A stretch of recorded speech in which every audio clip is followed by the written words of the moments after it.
ഇനി നമുക്ക് പഠിക്കാനുള്ളത് പേരായിട്ട് നമ്മൾ ടെക്സ്റ്റ് ബുക്കിൽ 2 റിലേഷൻ പഠിച്ചിട്ടുണ്ട്. ഓക്കെ, 2 റിലേഷൻ ഉണ്ട്.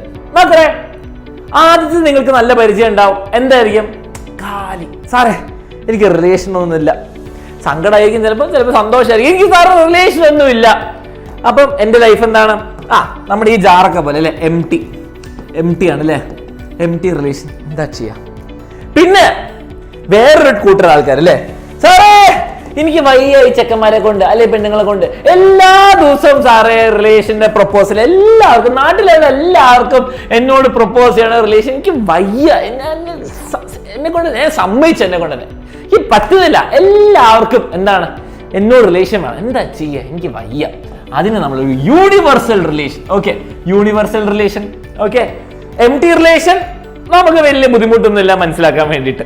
യൂണിവേഴ്സൽ റിലേഷൻ നാട്ടുകാർക്കൊക്കെ എന്നോട് റിലേഷൻ വേണം. എന്താ ചെയ്യാ? എന്താ അവസ്ഥ ഇങ്ങനെയായി പോയി അല്ലെ, അവസ്ഥ ഇങ്ങനെയായി പോയി. അപ്പൊ എം ടി ആയിക്കോട്ടെ, ഇതായിക്കോട്ടെ.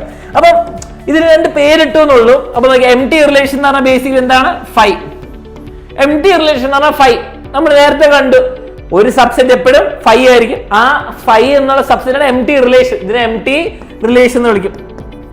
ഇനി യൂണിവേഴ്സൽ റിലേഷൻ എന്ന് പറയുമ്പോൾ എന്താണ് മക്കളെ? എല്ലാവരും, ആ കഥയിൽ എല്ലാവർക്കും എന്നോട് ഇഷ്ടമാണ്. ഓക്കെ, എല്ലാവർക്കും അങ്ങോട്ടും ഇങ്ങോട്ടും ഇഷ്ടമാണ്. എന്താ സംഭവം? അതിനെ വിളിക്കും A cross B. Basically universal relation എന്ന് പറയുന്നത് എന്താണ്? A cross B. മക്കളെ, +2 ഏരിയ ബാച്ചിന് ക്ലാസ്സുകൾ സ്റ്റാർട്ട് ചെയ്തു. ബുദ്ധിമുട്ടില്ലാതെ പഠിക്കണമെങ്കിൽ എത്രയും പെട്ടെന്ന് അഡ്മിഷൻ എടുക്കാം.